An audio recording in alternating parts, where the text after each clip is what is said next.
Well, if you've been in the Frederick community and watching social media recently, you may have heard the story of the disaster of the costume company that ran off with Linganore High School's money. I am here with Angela Smithhisler, who is the director of Linganore Drama. And I tell you, my heart just broke for you guys. I can't even imagine what it was like. Kind of walk us through how that all happened. Yeah, so a couple of months ago, when I was doing my research for costume rental companies, the initial company we wanted to go with, we had used previously for other like past shows. They were booked out for the weekend of our show, which is next weekend. So I had to kind of scramble and look for another company to rent from. And I came across this company that had been posting in a Facebook group for high school directors. And it seemed like a very attractive company. They posted very professional pictures. They had a very professional looking website with positive reviews. And somebody from the company reached out to me and provided a very detailed costume plot. And they were very timely in their communication and emails and all that. So we went ahead and booked with the company and had to pay a pretty high amount in order to reserve this professional looking costume package. But that was like back in December. Oh And then my. like months of rehearsal go by and you kind of forget about it until you start getting closer and closer to the production weekend. And last week, actually the last week of March, I got contacted by the company because they charged me an additional like $900. And when I reached out to them and said, hey, what are these additional charges for? They tried to tell me that it was for coverage of shipping charges for a large puppet we were renting. And on top of the shipping charges, they were charging like insurance to cover the shipping. So I guess I didn't really think anything of it at that point. I was like, okay, you're right. It's a large puppet. It probably would cost a good amount to ship. But then we left for spring break, which was the first week of April.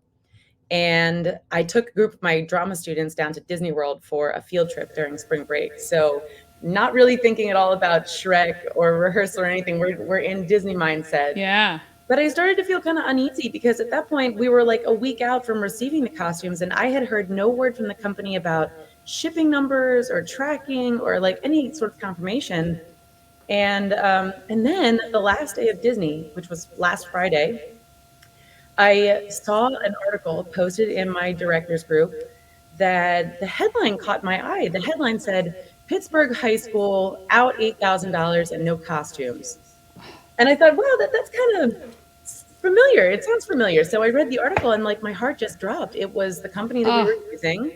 And the article talked about how the company had cut ties, their email wasn't working, they weren't answering phones. So I was like, okay, wait a second, let's just step back. Maybe this is just a fluke. Maybe this isn't happening to me too. And I couldn't panic because I had a bunch of my drama kids with me at Disney World. So I had to like process right, right. things. So I did my research. I reached out to my financial secretary here. She tried to reach the company, no answer. They weren't answering any emails or anything like that. And so by Saturday, we knew like this is for real. This is happening.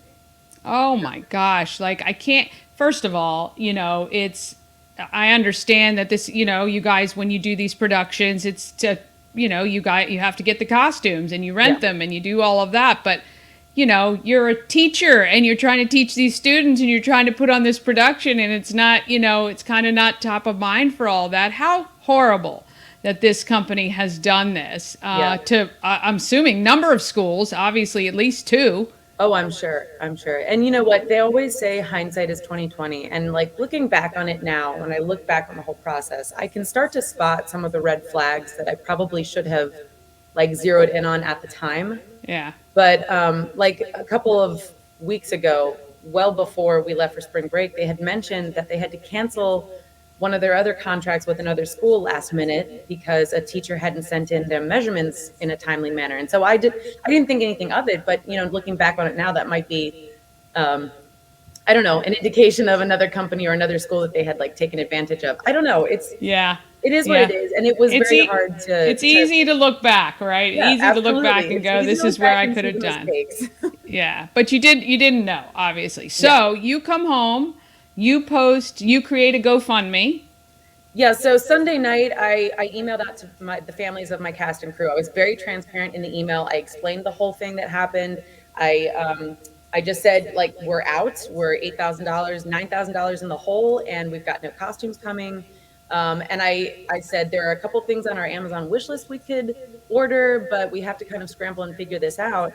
And I wasn't actually the one that created the GoFundMe. It was actually my drama booster officers who created it because they wanted to like supplement the money that we had lost. Because the word I had received from FCPS at the time on Saturday or Sunday of last week was we might not be able to recover the $8,000 because it was past the 90-day window of charges that they could like dispute.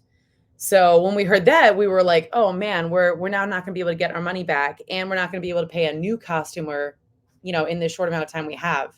So they posted the GoFundMe like Sunday night. I think it was like 10:30, and when like the next morning by 10 a.m. it had already like surpassed $6,000. It was crazy quick.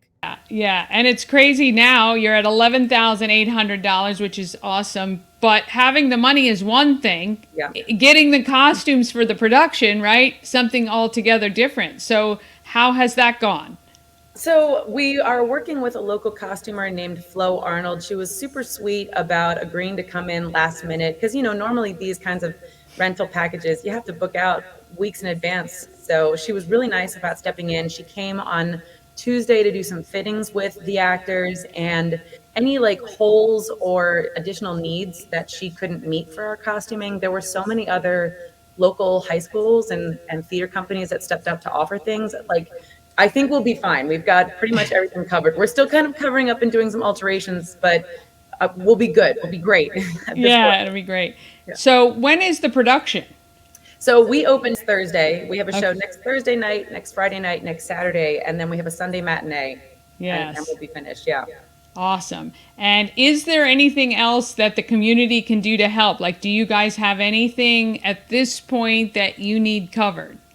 No, I think everybody, it's been really heartwarming to see how generous everybody has been, but yeah. I just wanted to like take a moment to like tell, because I think there's some misconceptions within the public or people who don't have kids in theater that, especially with Frederick County, when we're putting on these productions like fall plays or spring musicals, we don't get funding from the school. We don't get funding from Frederick County. So like we have to craft and put these shows together with the budget that we have, and most of those budgets are put together from like past ticket sales or donations. Right. So to have a major hit like that, like $8,000, that's like a program breaker. We might not be able to put a show on next year if the community hadn't stepped up and helped. So I really think that people don't realize just how hardworking the theater programs have to be in order to put on these big shows. Yeah, I think you're right. I think they just assume that, oh, you guys must have this huge budget that you dip into. Yeah. And but those of us who have been through the school system anytime recently know what theater departments do to fundraise, working hard 12 months of the year to get 2 productions done. So look, we really hand it to you. It's one of the things I love about this community, though, is in times like this, it was so fun to watch everybody step up and support. And now the community can support by buying a ticket, seeing the show, and supporting this program so that it stays for a long time to come. Yes, absolutely. And if you want to, you can go to www.showtixforyou.com and search up Linganore. You can buy tickets to come see the show. I promise it's going to be a good one. There's some really talented kids in the cast. And now they're going to be wearing costumes. Now they'll have costumes. Yeah. I love it. Well, Angela, we appreciate your tenacity and candor in just getting through this. And look, I think we wish 1,000 paper cuts to that company for running off with all of that money, and wish you guys the best show week ever. Awesome. Thank you so much, Danny.